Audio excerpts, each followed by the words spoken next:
Ma'am exam होने वाला है क्या? Good morning. चीज का एग्जाम? Good morning ma'am. क्या ma'am? Good morning, good morning. Ma'am अगले नेक्स्ट क्लास में मैम लीजिएगा। नेक्स्ट क्लास में? यस मैम, नेक्स्ट क्लास में, अभी नहीं मैम।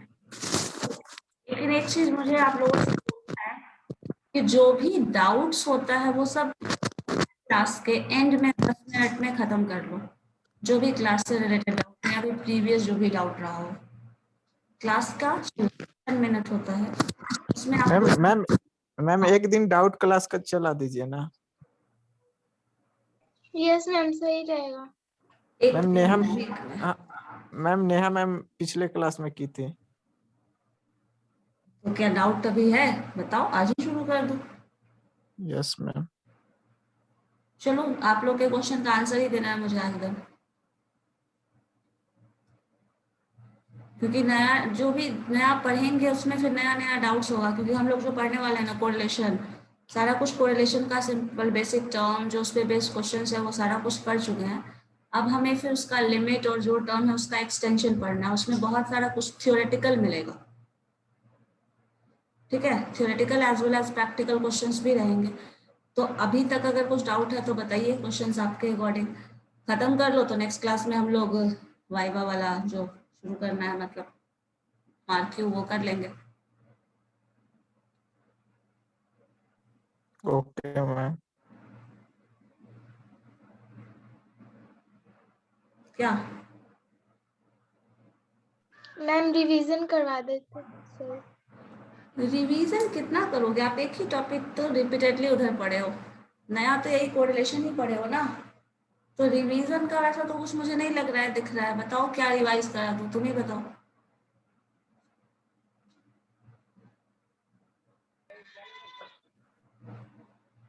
देखो, जो पेपर आप पढ़ रहे हो ना, ये पेपर जो भी है कंप्लीटली प्रैक्टिकल एप्लीकेशन है, और जब तक आप इसमें क्वेश्चन अराइज नहीं करेंगे अपनी तरफ से, आपका जो कॉन्सेप्ट है वो क्लियर नहीं होगा, क्योंकि सब कुछ प्रैक्टिकल पॉइंट ऑफ व्यू से आपको देखना है, और प्रैक्टिकली वो सिचुएशन आप अभी देख नहीं रहे हो। देख रहे हैं कोई भी डेटा कलेक्शन किया है, वेंडर्स का हमें जो एज, सपोज इनकम कैलकुलेट ही करना है, करके देख रहे हैं? नहीं। अगर वो करके देखेंगे तो उसका प्रैक्टिकल प्रॉब्लम समझ में आएगा, लेकिन वो करके तो देख ही नहीं रहे हम लोग। डेटा कलेक्शन जो मीन मीडियन मोड निकाल रहे हैं, उसका कोई सिग्निफिकेंस, उसका कोई यूज करके तो नहीं देखा है। बताओ है? जब वो करने जाओगे, उसको प्रैक्टिकली एनालाइज करके देखोगे, तभी समझ में आएगा उसमें क्या प्रॉब्लम है, क्या बेनिफिट है, क्यों कर रहे हैं, करने का जरूरत क्यों है। ये सब कब समझ में आएगा? जब आप उसको प्रैक्टिकली एनालाइज करेंगे तब ना। तो ये जब एनालाइज आप खुद करना शुरू करेंगे ना, तो क्वेश्चन आपके मन में अपने आप जनरेट होता जाएगा, तो क्वेश्चन आपकी तरफ से आना शुरू होगा, और वो क्वेश्चन बहुत ज्यादा आपकी तरफ से नहीं आ रहा है। बताओ, आ रहा है? तुम ही लोग बताओ।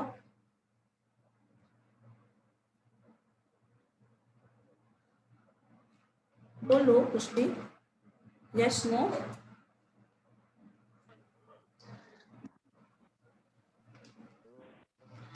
दैट मीन्स आप एनालाइज ही नहीं कर रहे हो सिचुएशन को।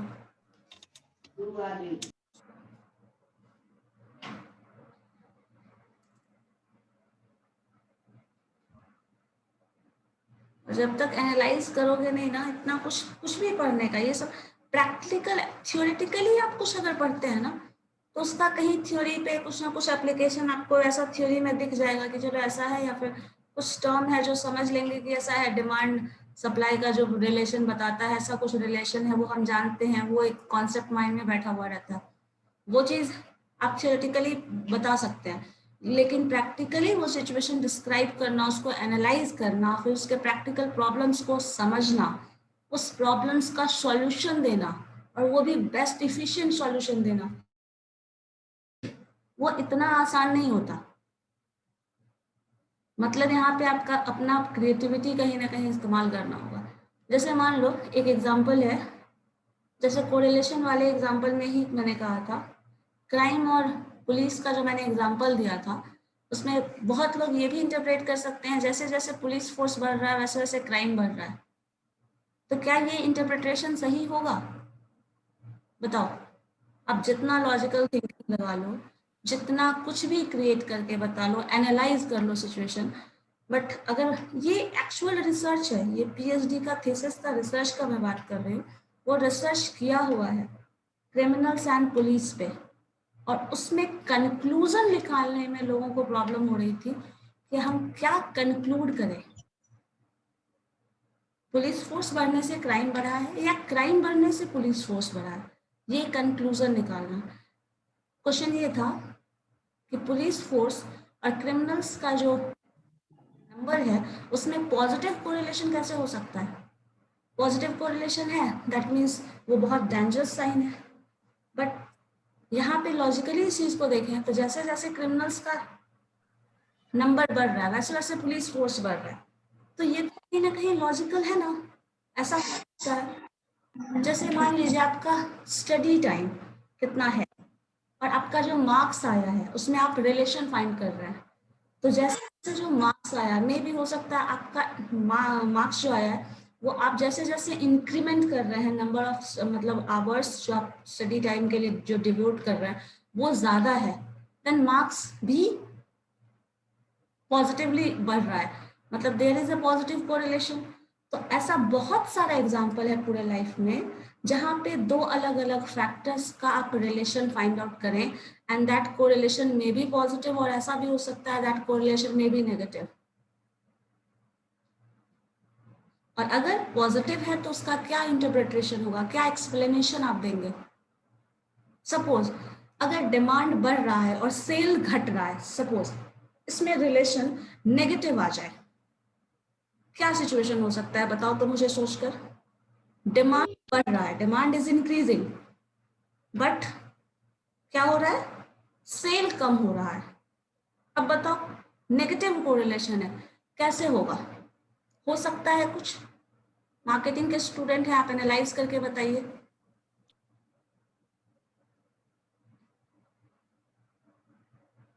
डिमांड इंक्रीज कर रहा है मतलब कंज्यूमर्स का डिमांड अच्छा है बट सेल डिक्रीज कर रहा है and there is a negative correlation. कैसे? और नेगेटिव कोरिलेशन होगा तो कैसे होगा, पॉजिटिव होगा तो कैसे होगा, कब होगा, सिचुएशन डिस्क्राइब कर सकते हैं? बताइए, कोई भी बताओ सोच के, कुछ भी रीजन दो ना, कोई प्रॉब्लम नहीं है। तो यहाँ फांसी थोड़ी लगने वाली है गलत बोल देंगे तो, कोई इंप्रेशन बहुत ज्यादा खराब होने वाला भी कंडीशन नहीं है, अभी सीख रहे हैं तो इंप्रेशन खराब होने वाला भी कोई कंडीशन नहीं है। बताइए, बताओ कोई भी बताओ जल्दी। मैम अगर डिमांड ज्यादा है तो मतलब सप्लाई भी मतलब ज्यादा होना चाहिए ना, तब सप्लाई ज्यादा होना चाहिए, डिमांड ज्यादा है सप्लाई भी ज्यादा होगा, देन कोरिलेशन में भी पॉजिटिव। यस हम कह सकते हैं कोरिलेशन पॉजिटिव होगा बिकॉज डिमांड भी ज्यादा है और सप्लाई भी ज्यादा है। बट अगर डिमांड बहुत ज्यादा है बट सप्लाई नहीं हो रहा तो नेगेटिव क्या हो जाएगा? कोरिलेशन में भी नेगेटिव यस मैम हो सकता है ना, कोरिलेशन में भी नेगेटिव। तो आपको ये सिचुएशन एनालाइज करके ही बताना होगा ना किस सिचुएशन में ऐसा हो सकता है। अगर ऐसा है तो उसका रेमेडी क्या है? प्राइस और डिमांड के बीच भी तो हो सकता है, अगर प्राइस हाई है तो डिमांड तो होगा। डिमांड, हाँ ये भी हो सकता है। तो हाँ रिलेशन, मैंने यही चीज है ना, तो आपको रिलेशन फाइंड आउट करना है, which are the variables, which are the factors जिसके बीच आप कोरिलेशन डिफाइन कर रहे हैं।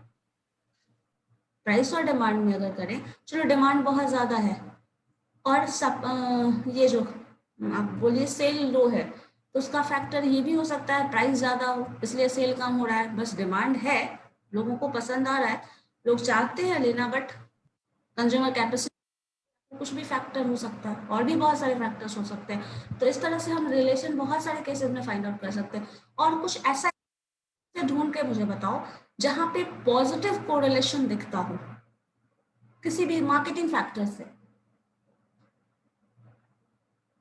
मार्केटिंग फील्ड का कोई भी एग्जांपल ऐसा, 2 एग्जांपल आप मुझे पॉजिटिव कोरिलेशन, 2 से 3 एग्जांपल मुझे पॉजिटिव कोरिलेशन, 2 से 3 एग्जांपल नेगेटिव कोरिलेशन का मुझे दीजिए। तो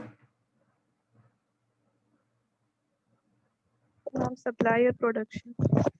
सप्लाई और production. Positive correlation. Yes. Production जितना ज्यादा होगा सप्लाई उतना हो सकता है। चलो हाँ ठीक है।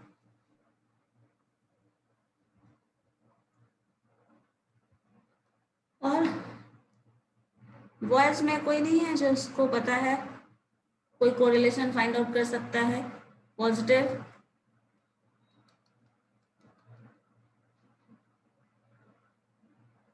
मंजीत आप बताओ,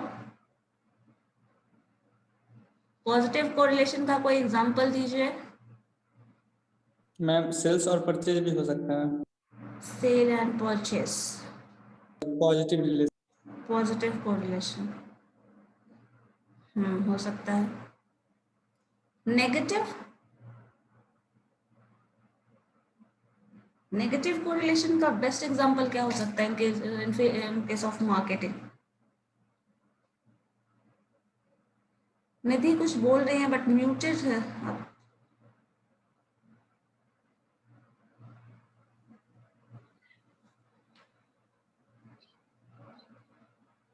निधि आप कुछ बोल रहे थे? No ma'am.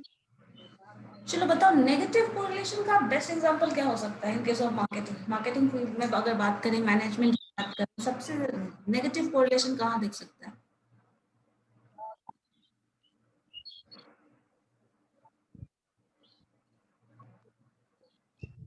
सोचिए। मैम जॉब और अनएम्प्लॉयमेंट। जॉब एंड अनएम्प्लॉयमेंट में नेगेटिव कोरिलेशन कैसे, बताओ, एक्सप्लेन कर सकते हो? मैम मार्केट में जॉब कम है और अनएम्प्लॉयमेंट ज्यादा है तो रिलेशन नेगेटिव तो हो रहा है ना correlation. Population versus unemployment. Population and unemployment बोल सकते हैं। चलो, जॉब का अनएम्प्लॉयमेंट से इनवर्स रिलेशन है बोला जा सकता है। जैसे जैसे जॉब की स्कार्सिटी होगी वैसे वैसे अनएम्प्लॉयमेंट इंक्रीज हो जाएगा, ये बोल सकते हैं। Demand and price, simple, one of the best example of marketing field आप बोल सकते हैं नेगेटिव कोरिलेशन का। डिमांड और price, price increase, demand decrease, ये हमारे पास इकोनॉमिक थ्योरी भी है ना? मैम वो तो बताएं। जैसे जैसे इंक्रीज होता है डिमांड वैसे वैसे, सॉरी, जैसे जैसे प्राइस इंक्रीज होती है डिमांड कम हो जाता है ना? तो ये सब कोरिलेशन के कुछ एग्जांपल्स हैं।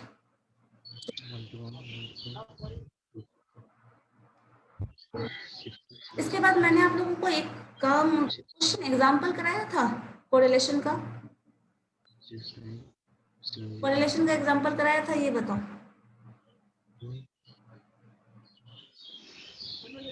No ma'am. चलो ठीक है, देखते हैं हमें कोरिलेशन में क्या टर्म आता है। चलो देखिए, क्या बोल रहे हैं? म्यूट कर लीजिए खुद को अगर आप मुझसे बात नहीं कर रहे हो तो। चलो देखो, एक टर्म है कोरिलेशन जो हम लोग पढ़ रहे थे अब तक, वो कोरिलेशन कब वैलिड है, कब हम लोग इसका यूज करते हैं। सो पहला कंडीशन ये है जो हमें कोरिलेशन डिफाइन करके दिया गया था। एक मिनट रुक जाओ, ये भी हम लोग देख लेते हैं। कोरिलेशन कब वैलिड है पहले ये देख लेते हैं। assumptions underlying assumption of correlation coefficient, जो कि कार्ल पियर्सन ने दिया है। एंड कार्ल पियर्सन जो है वो फादर ऑफ स्टैटिस्टिक्स कंसिडर किए जाते हैं, मतलब हैं actually father of statistics. And professor R.A. Fisher, वो भी हैं फादर ऑफ स्टैटिस्टिक्स, बट वो फादर ऑफ मॉडर्न स्टैटिस्टिक्स हैं, एंड ये फादर ऑफ स्टैटिस्टिक्स अर्लियर है। चलो देखो, इसमें क्या टर्म है, कोरिलेशन हम कब कैलकुलेट करेंगे। तो कुछ कंडीशंस हैं, कुछ अजम्पशंस हैं जिसके अंडर कोरिलेशन कैलकुलेट किया जाता है। कोरिलेशन मैंने कहा था कि आप तब भी कैलकुलेट कर सकते हैं जब आपके पास एक से ज्यादा वेरिएबल हो और एक सिंगल दो वेरिएबल हो। मतलब सिंगल की तो बात नहीं करेंगे, एटलीस्ट 2 वेरिएबल्स है तभी कोरिलेशन वर्ड आया है। द वेरिएबल्स आर रिलेटेड, और रिलेटेड टर्म आ रहा है that means more than one होगा तभी रिलेटेड होगा। तो कोरिलेशन तब हम कंसिडर करते हैं, जो स्टडी हमें करना है वो है when the two variables x and y are linearly related। जब लीनियर रिलेशनशिप होगा between the two variables then हम कोरिलेशन डिफाइन करते हैं। अगर सिंपल कोरिलेशन वर्ड इस्तेमाल कर रहे हैं that measures the linear relationship between the two variables, और लीनियर रिलेशनशिप बोल रहा है दैट मीन्स कभी भी अगर आप इसका ग्राफ बनाओगे कोरिलेशन का तो वो हमेशा एक स्ट्रेट लाइन जाएगा। लीनियर रिलेशनशिप का मतलब है स्ट्रेट लाइन। अगर लीनियर नहीं हो तो हो सकता है ये कुछ कर्व बन जाए, कर्व बनेगा तो मे भी ऐसा कुछ कर्व हो, कुछ भी कर्व हो सकता है, कैसा भी रिलेशन हो तो आप कर्वी लीनियर रिलेशनशिप इसको बोलते हैं। बट हमें जो स्टडी करना है फिलहाल वो कर्वी लीनियर रिलेशनशिप नहीं है, वो लीनियर रिलेशनशिप है। तो कोरिलेशन वर्ड जो आप डिफाइन कर रहे हैं वो एक्चुअली मेजर करता है linear relationship between the two variables. मान लो ये X Y demand and supply, suppose this is demand this is supply, और डिमांड एंड सप्लाई का रिलेशन कुछ ऐसा है, और आप यहाँ पे ऐसे ग्राफ बना रहे हैं। अगर ऐसा ग्राफ बनता है ये रिलेशन तो हम बोल सकते हैं this is a kind of correlation. और ये कोरिलेशन कैसा होगा, इसको हम पॉजिटिव कोरिलेशन कहेंगे। क्यों? क्योंकि देखिए यहाँ पे आपको इस ग्राफ में पता है जैसे जैसे आपने डिमांड यहाँ पे बढ़ा सप्लाई भी इंक्रीज हो गया, इधर से डिमांड इंक्रीज हो रहा है सप्लाई भी इंक्रीज हो गया, इधर से डिमांड इंक्रीज हो रहा है सप्लाई भी इंक्रीज हो रहा है, इधर से आपका डिमांड यहाँ देखो इंक्रीज हो रहा है सप्लाई भी इंक्रीज हो रहा है। जब दोनों चीज एक ही डायरेक्शन में मूव करे, या फिर उल्टा चले आओ, यहाँ से डिमांड मान लो यहाँ था पिछले साल, डिमांड कम हो गया तो सप्लाई भी कम हो गया। उल्टा चले आइए, इसी केस में डिमांड हमारा पहले 2020 में मान लो ये था, 21 में डिमांड भी कम हो गया सप्लाई भी कम हो गया, डिमांड भी कम हो गया सप्लाई भी कम हो गया। पीछे चले जाओ, डिमांड भी कम हो गया सप्लाई भी कम हो गया, या फिर इस तरह से इंक्रीज हो जाए या फिर डिक्रीज हो जाए। दोनों सेम डायरेक्शन में जब मूव करे तब हम बोल सकते हैं there is a positive correlation. एक में इंक्रीमेंट हो रहा है दूसरे में भी इंक्रीमेंट हो रहा है, there is a positive correlation. एक में डिक्रीमेंट हो रहा है दूसरे में भी डिक्रीमेंट हो रहा है, that is a negative correlation. ठीक है, डिमांड बढ़ गया और सप्लाई मान लो कम हो जाए, in that case negative correlation होगा। उस केस में क्या होता है, जो ग्राफ बनेगा वो कुछ ऐसा बनेगा, इस तरह का।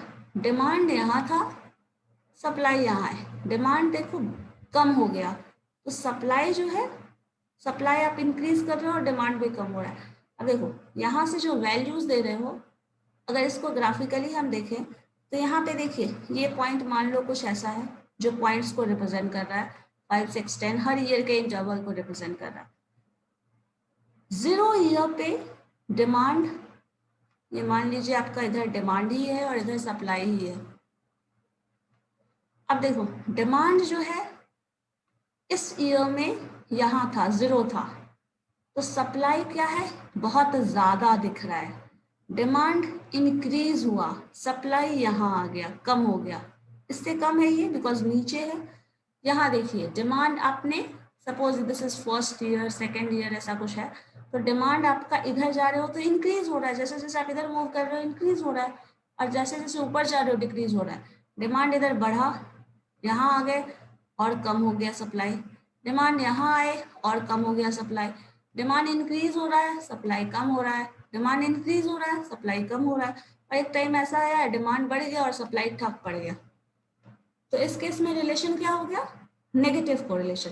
तो अगर ग्राफिकली भी समझना हो तो आपको समझ में आ जाएगा, अगर ग्राफ इस तरह से जाता है तो there is a positive correlation. Increment, एक में इंक्रीमेंट हो रहा है दूसरे में भी इंक्रीमेंट हो रहा है, then there is a positive correlation.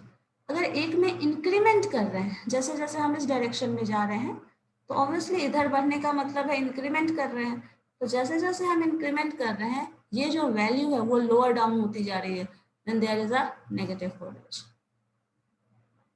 ठीक है, ये पॉजिटिव और नेगेटिव का कोरिलेशन। अब देखो यहाँ पे आपको दिख रहा होगा, यहाँ जो हम ग्राफिकली इस चीज को पॉजिटिव और नेगेटिव कोरिलेशन शो कर रहा है, that is by straight line. ये स्ट्रेट लाइन है जो डिमांड और सप्लाई को शो कर रहा है, ये एक स्ट्रेट लाइन है जो डिमांड और सप्लाई को शो कर रहा है। तो यहाँ पे आपने कोरिलेशन जो दिखाया है वो कैसे दिखाए हैं, लीनियर रिलेशनशिप। एक इक्वेशन को अगर किसी भी लीनियर रिलेशन का मतलब अगर मैथमेटिकली समझे तो वो एक इक्वेशन होगा, और ऐसा इक्वेशन होगा जो स्ट्रेट लाइन का कर्व बनाएगा, जो आपने शायद लीनियर प्रोग्रामिंग में पढ़ा होगा कभी, 10th-12th में पढ़ा है लीनियर प्रोग्रामिंग। लीनियर प्रोग्रामिंग पढ़ा है 10th-12th में? Yes ma'am. हाँ, तो आप स्ट्रेट लाइन के अंदर जो ये वाला टर्म आया वो लीनियर रिलेशनशिप शो करता है। तो अब हमें जब भी कोरिलेशन को डिफाइन करना होगा तो आप एक वर्ड इस्तेमाल करेंगे, correlation is the linear relationship between the two variables. ठीक है, तो ये तभी हम कैलकुलेट करते हैं जब लीनियरली रिलेटेड होगा तब। अगर लीनियरली रिलेटेड नहीं है तो हम कोरिलेशन कैलकुलेट नहीं करते, और अगर कैलकुलेट करते हैं तो उसको लीनियर रिलेशनशिप नहीं कोई और रिलेशन होगा तो वो अलग तरह का कोरिलेशन होता है। There are various kind of correlation. जो हम अभी पढ़ रहे हैं that is a linear relationship. दूसरा है, कभी भी डिमांड और सप्लाई डायरेक्टली एक दूसरे को आपस में रिलेटेड होता है, बट उसके सिवाय और भी बहुत सारे कंट्रीब्यूटरी कॉजेज होते हैं जिसको हम उसमें इन्वॉल्व करते हैं। प्राइस भी है, जैसे डिमांड और सप्लाई, अगर डिमांड बहुत ज़्यादा है सप्लाई होगा, बट ऑब्वियसली उसमें प्राइस भी कहीं ना कहीं इंक्लूडेड है। कंज्यूमर्स का इन्वॉल्वमेंट जहाँ वो खरीद रहे हैं, या फिर और भी बहुत सारे फैक्टर्स हैं जो उस पर डिपेंडेंट होते हैं। तो ऐसा टर्म भी है जब भी आपको वेरिएबल्स, एक से ज्यादा वेरिएबल्स होंगे और सारे वेरिएबल्स का इम्पैक्ट उस पर होगा, मतलब डिमांड और सप्लाई का आपने जो ग्राफ बनाया है, हो सकता है इन दोनों के सिवा और भी फैक्टर्स हैं जो एक दूसरे को रिलेट करते हो, मतलब और भी फैक्टर्स है जो डिमांड को अफेक्ट करता हो, और भी फैक्टर्स है जो सप्लाई को अफेक्ट करता है, लेकिन आप बाकी का स्टडी नहीं कर रहे हैं, सिर्फ दो का स्टडी कर रहे हैं, और बाकी को बोल रहे हैं कि वो सब नॉर्मली डिस्ट्रीब्यूटेड है। नॉर्मली डिस्ट्रीब्यूटेड है कहने का मतलब है बाकी सारे फैक्टर्स का जो ओवरऑल इम्पैक्ट है उसको हम नेग्लेक्ट कर रहे हैं, ओवरऑल इम्पैक्ट को हम सिर्फ इसको स्टडी कर रहे हैं। हमारा सिर्फ स्टडी का जो फोकस है वो इन दो वेरिएबल्स पे है, बाकी वेरिएबल्स पे नहीं है। तब हमें बाकी जो फैक्टर्स हैं उसको एज ए नॉर्मल फॉर्म ये करना पड़ेगा। देखो लिखा है, each of the variable is being affected by large number of independent contributory causes of such a manner as to produce normal distribution. Normal distribution means सारा जो टर्म है उन सब का ओवरऑल इम्पैक्ट हम स्टडी फिलहाल नहीं कर रहे हैं, उसको एज अ जीरो कंसिडर कर रहे हैं, उसका एवरेज इम्पैक्ट जो है वो जीरो कंसिडर कर रहे हैं। इसलिए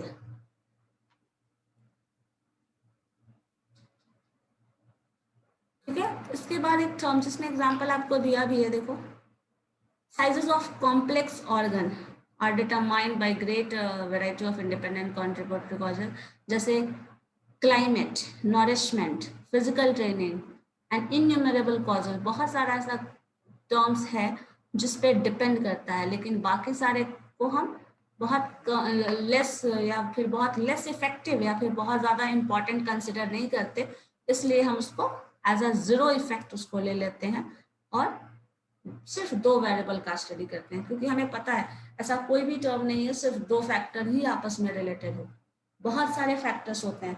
सपोज मार्क्स और स्टडी की ही बात करें तो नंबर ऑफ आवर्स कितने आपने स्टडी किया, सिर्फ उसी पे मार्क्स डिपेंडेंट नहीं होता, आपके IQ लेवल पे भी डिपेंडेंट होता है, आपका प्रीवियस नॉलेज पे भी डिपेंडेंट होता है, आपका एग्जामिनेशन जो आपने दिया किस इन्वायरमेंट में दिया उस पर भी डिपेंडेंट होता है। तो बहुत सारा फैक्टर्स है जिसपे वो डिपेंडेंट है, लेकिन हम किसको कंसिडर कर रहे हैं, सिर्फ जो आपने स्टडी किया है उसको और जो मार्क्स आया है उसको। बाकी सारे फैक्टर्स को हम इग्नोर कर रहे हैं। जब बाकी सारे फैक्टर्स को इग्नोर कर रहे हैं तो हम उसको as a zero impact, zero effect उसका ले रहे हैं, और ऐसा हमेशा होगा। कोई भी ऐसा फैक्टर ही नहीं है पूरे वर्ल्ड में सिर्फ दो टर्म आपस में रिलेटेड हो, बहुत सारे फैक्टर्स हमेशा मिलेंगे आपको, बट हमें दो इंपॉर्टेंट फैक्टर्स के बीच का रिलेशनशिप स्टडी करना है, और वो भी लीनियर रिलेशनशिप स्टडी करना है। बस इनकम और एक्सपेंडिचर जो है वो डायरेक्टली आपको पता है, इनकम जितना होगा अकॉर्डिंगली एक्सपेंडिचर होगा, सबको पता है। बट इनकम और एक्सपेंडिचर में भी बहुत सारा ऐसा कंट्रीब्यूटरी कॉजेज है जो एक्सपेंडिचर को इंक्रीज कर सकता है। जैसे मान लो इनकम कम ही है, अगर क्लास में घर में किसी का एजुकेशन का जो है लोन वगैरह वो लेके स्टडी कर रहा हो, घर में कोई बीमार हो गया हो, या फिर कुछ भी ऐसा टर्म हो जिससे एक्सपेंसेस होगा वो बढ़ जाएगा। क्या ऐसा होगा या नहीं, बताओ? किसी का एजुकेशन पे बहुत ज़्यादा एक्सपेंस हो, किसी का फूड फैक्टर पे ज़्यादा एक्सपेंस हो, किसी के घर में कोई बीमार हो गया हो तो मेडिकल एक्सपेंसेस बढ़ जाए, ऐसा हो सकता है। तो ऐसा नहीं है कि सिर्फ इनकम पे ही एक्सपेंडिचर डिपेंड करता है। तो ऐसा बहुत सारा फैक्टर्स मिल जाएगा जिसमें आपको कहीं ना कहीं वो रिलेटेड होगा। तो यही चीज़ है, बाकी सारे इम्पैक्ट को हम स्टडी नहीं कर रहे, हम सिर्फ 2 वेरिएबल्स को इम्पोर्टेंट कंसिडर कर रहे हैं। और हाँ, जो थर्ड पॉइंट है जो कि मोस्ट इम्पॉर्टेंट पॉइंट है, forces operating with each other in a casual fashion, मतलब कैजुअली रिलेटेड हो, वो कैसे होगा? जो मैथमेटिकल इक्वेशन मैंने आपको बताया था, जिसमें सबसे अच्छा एग्जांपल आपका वही इनकम एक्सपेंडिचर ले सकते हो, AX + B। मान लीजिए अगर X फैक्टर जो है दैट इज इनकम, ये हमारा इनकम हो और ये आपका एक्सपेंडिचर है, Y वाला फैक्टर जो है ये एक्सपेंडिचर है। अब देखो यहाँ पे B फैक्टर मैंने बताया था, ये पहले से कुछ टर्म होता है जो एग्जिस्टिंग, मान लो आपका इनकम सपोज लो भी हो या ज़्यादा भी हो, कुछ भी हो सकता है, बट B वो फैक्टर है जो आपके एग्जिस्टिंग वेल्थ को रिप्रेजेंट करता है। मान लो आपके पास पहले से बहुत पैसे हैं, तो इनकम अगर कम भी है तो कहीं ना कहीं ये बैलेंस होके इन दोनों के कॉम्बिनेशन से आपका एक्सपेंडिचर डिपेंड करेगा। बताओ ऐसा होगा या नहीं? से यस और नो बताइए।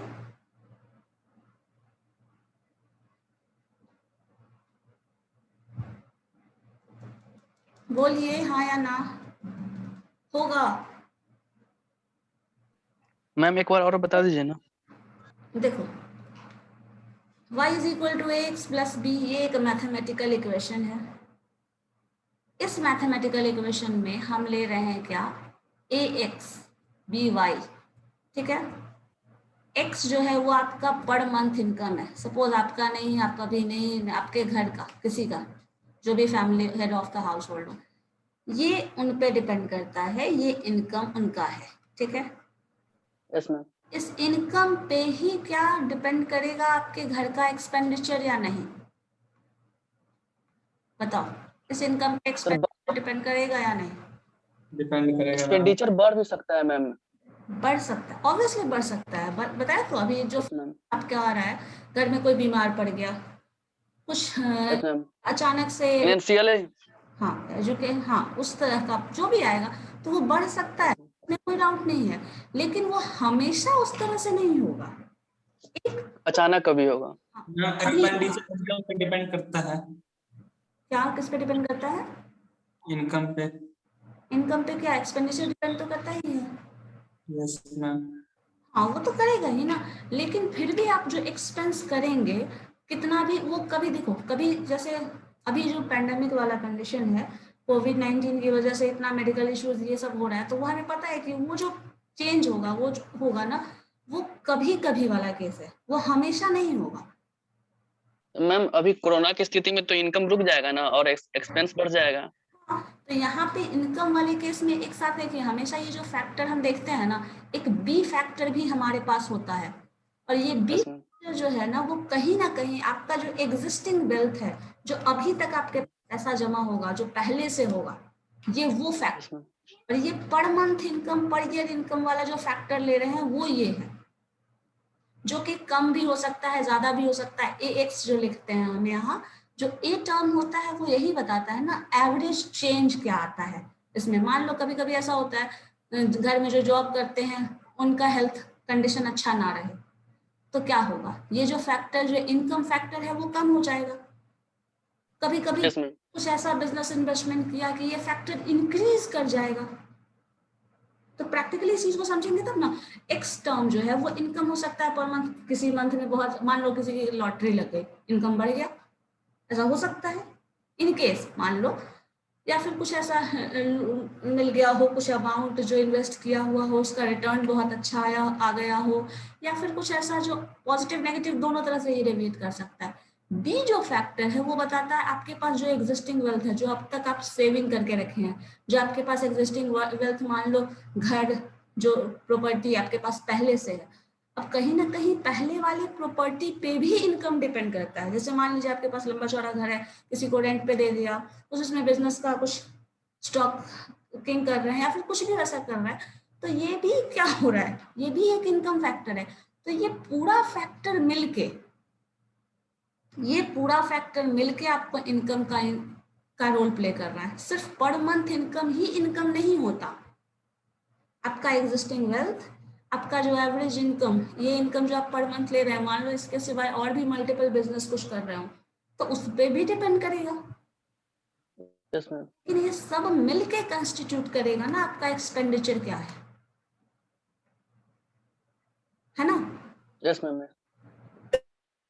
लेकिन हम जो स्टडी करते हैं ना, ये पूरा फैक्टर्स में इन्वॉल्व होता है कहीं ना कहीं।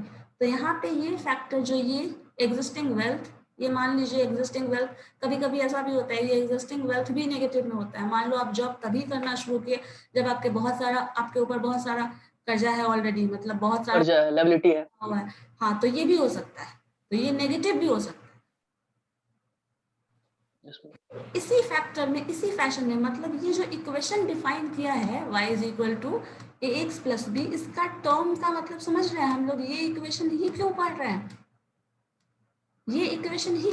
हैं, क्योंकि ये टर्म का भी अपना रोल है पर्टिकुलर, इस टर्म का भी अपना पर्टिकुलर रोल है, और इसके सिवाय एक वेरिएबल है जो पर मंथ चेंज हो रहा है, इनकम, और फिर हम इसके रिस्पेक्ट में इंक्रीज डिक्रीज कर सकते हैं, ये देख सकते हैं। हाँ, इसलिए हम इस मैथमेटिकल इक्वेशन को पढ़ रहे हैं, अदरवाइज और भी कोई इक्वेशन लिया जा सकता था। ठीक है,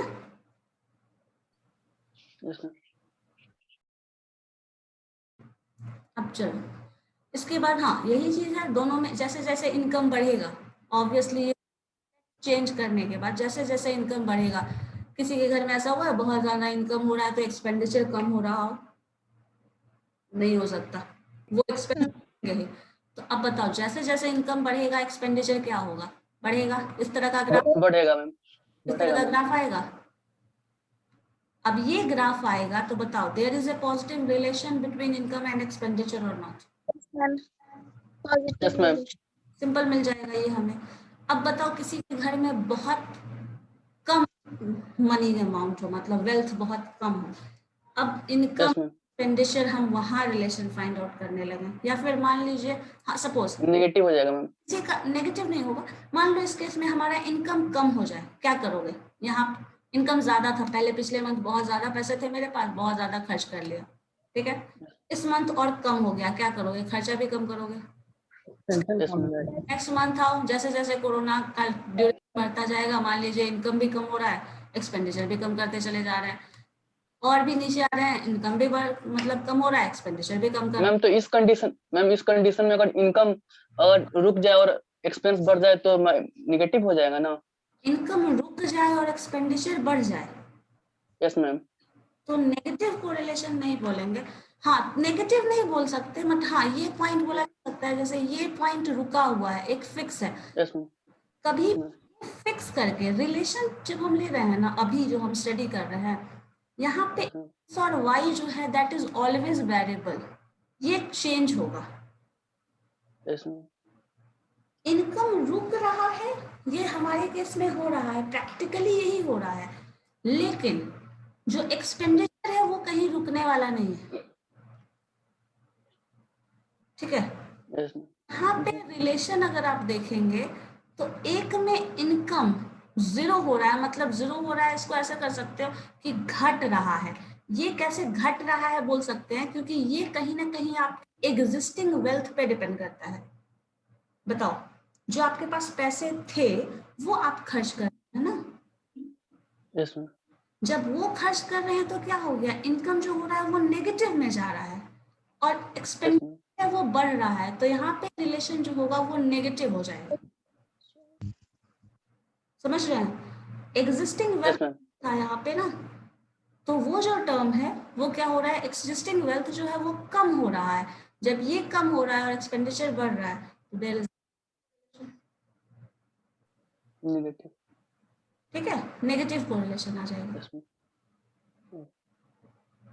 तो नेगेटिव कोरिलेशन का ग्राफ ऐसा होगा और एक ऐसा पॉइंट आएगा जहां इनकम बढ़ते जा रहा है और एक्सपेंडिचर जीरो हो जाए, मतलब बचे ही ना कुछ, लाइक वो कंडीशन, ये जीरो वाला केस और यहाँ वाला केस, तो ऐसा हो सकता है। तो ऐसा अगर आएगा तो नेगेटिव, अगर दोनों में इंक्रीमेंट दोनों में decrement then negative, sorry positive correlation. ठीक है, सो ये 3 केसेस हैं जहाँ पे मतलब 3 सिचुएशन है और 3 कंडीशन जिसको एजम्पशंस बोल रहा है। इस एजम्पशन के बेसिस पे ही कोरिलेशन को डिफाइन किया गया है। पहला लीनियरली रिलेटेड है, दूसरा बहुत सारा फैक्टर्स है जिस पे डिपेंड करेगा, लेकिन सारे फैक्टर्स को का इफेक्ट हम नहीं स्टडी कर रहे हैं, सिर्फ 2 फैक्टर्स का स्टडी कर रहे हैं। और थर्ड जो भी है वो हमेशा कैजुअल फैशन में रिलेटेड हो, मतलब उस इक्वेशन से रिलेटेड हो, एक कॉज हो दूसरा उसका इफेक्ट हो। कैजुअल फैशन मतलब यही बता रहा है, one is cause and other is the effect. तो इनकम इज द कॉज जिस पे एक्सपेंडिचर डिपेंड कर रहा है, डिमांड इज द कॉज जिस पे सप्लाई डिपेंड कर रहा है। तो अगर ऐसा रिलेशन होगा कॉज एंड इफेक्ट रिलेशन, मतलब इन शॉर्ट जो मैथमेटिकल इक्वेशन मैंने आपको बताया y = ax + b, उस इक्वेशन के फॉर्म पे है, फॉर्मेट पे है, तभी हम कोरिलेशन निकालते हैं। जब एक कॉज है, देखो लिखा है in other word cause and effect relationship exists between the forces operating on the items। ठीक है मैम। हाँ बोलिए। मैम एक बार और बताइए ना, नेटवर्क इशू था, आवाज नहीं है। कौन सा तीनों पॉइंट? नहीं मैम 3 पॉइंट बस। थर्ड पॉइंट, अच्छा।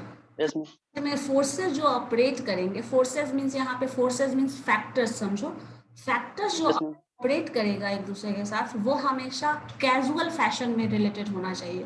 Casual fashion means cause and effect relationship, ऐसा लिखा है। In other words cause and effect relationship exist between the forces operating और the variables operating between the 2 variables, जो भी टर्म्स लिखा है।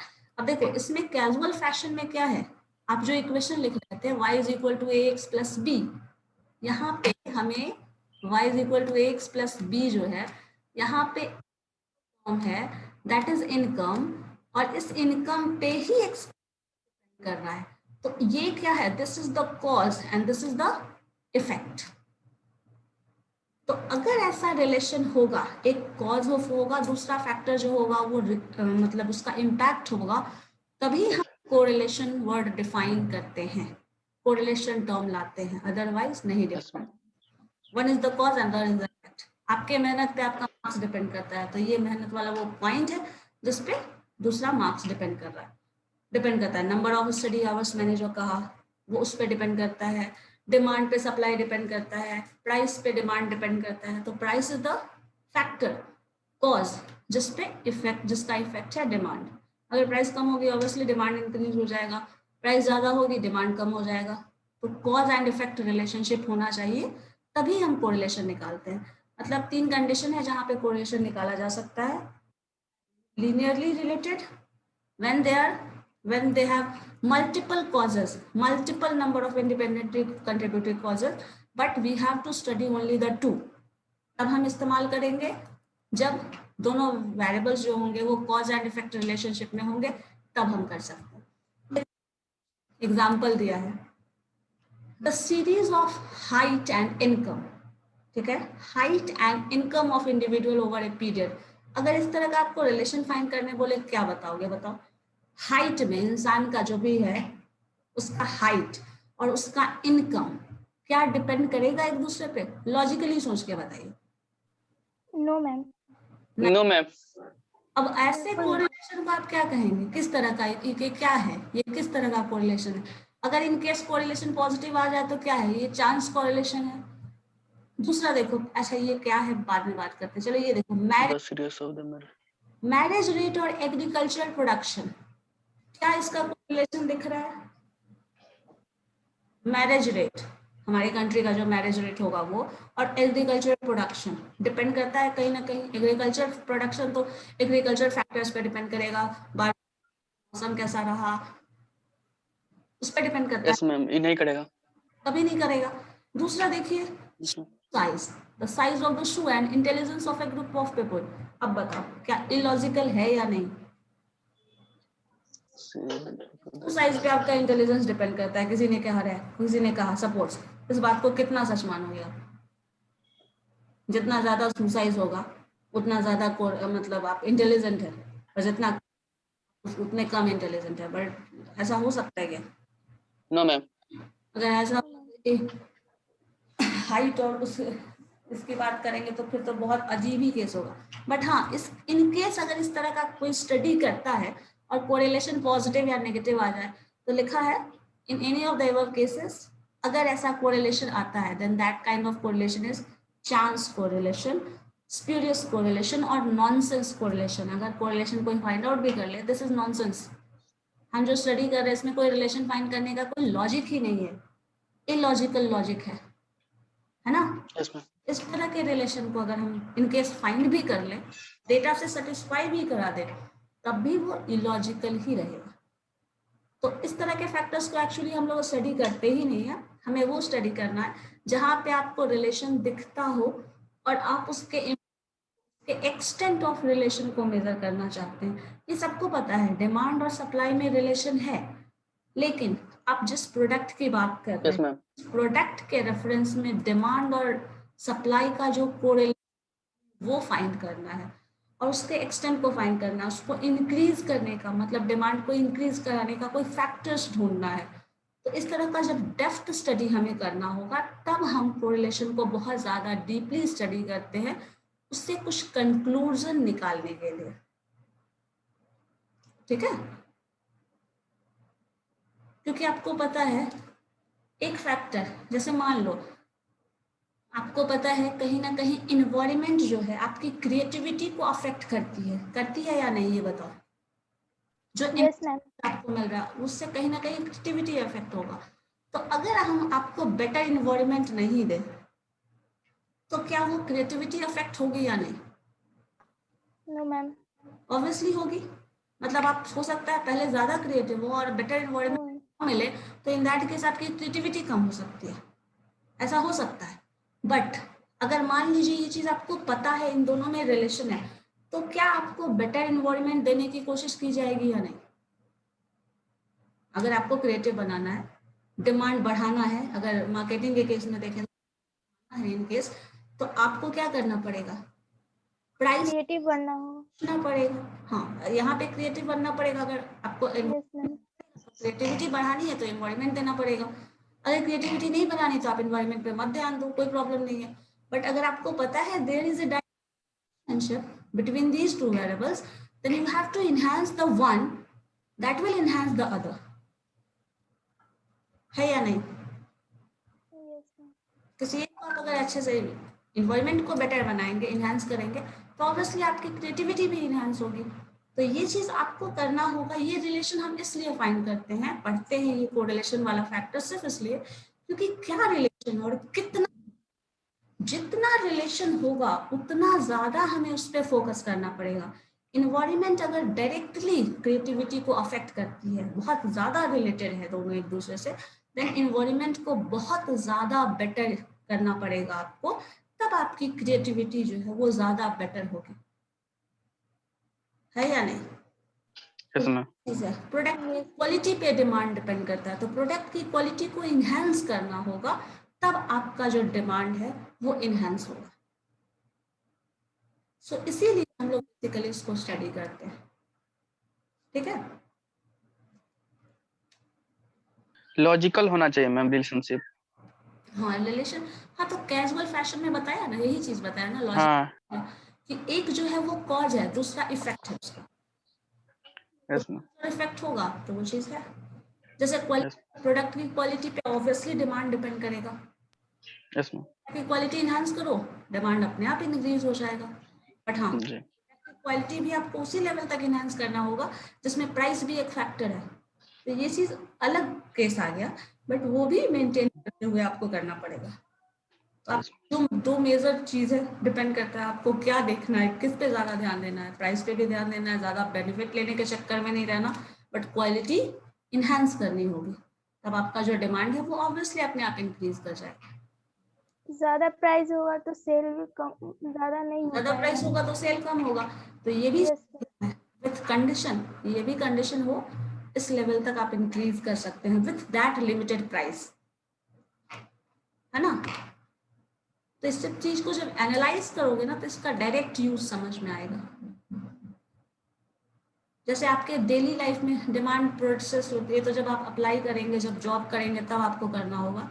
जो प्रेजेंट सिचुएशन है, डेली लाइफ जो आप देख रहे हैं, क्रिएटिविटी, इन्वायरमेंट, स्टडी वे, जो भी अंडरस्टैंडिंग, सो ये सारा फैक्टर्स जो है वो सारा इमोशनल फैक्टर्स है, सोशल फैक्टर्स है, बट वो भी कहीं ना कहीं कोरिलेटेड है।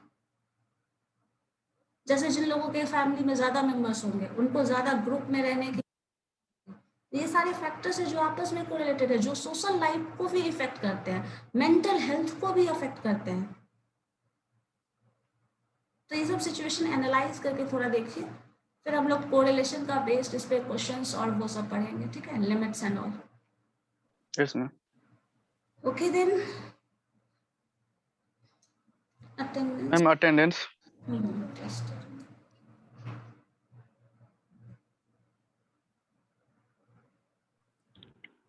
मैम स्क्रीनशॉट भेज दिए। भेज दी, एक मिनट ले लेते हैं अभी, क्या है सब।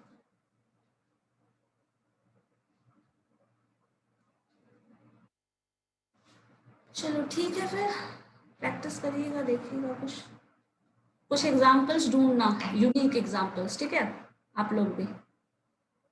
Okay ma'am. Okay ma'am. Okay then, thank you. Thank you ma'am.